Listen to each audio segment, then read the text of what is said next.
လေးခက်လို့ပါလေမမကဲအဲ့တော့ဒီနေ့ဗီဒီယိုမှာဘာလုပ်မှာလဲပြောပြလိုက်ပါ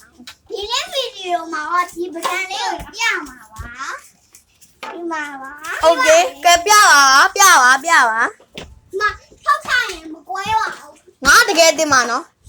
လွတ်ပြလေမမလွတ်လေးရတယ်လွတ်လေလွတ်ပြပါဒီရောက်ဒီမှာနေကြစားလေလို့လို့ရတယ်ဟုတ်တယ်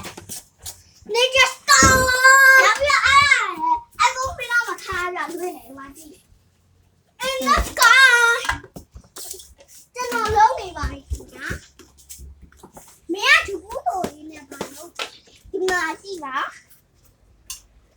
ငါဒီလက်မခဏခဲ့တာမလျှောက်ထည့်နေပါလေခင်ဗျာကဲအားလုံးဘိုင်အားလုံးပဲဘိုင်ပါဘိုင်ပါ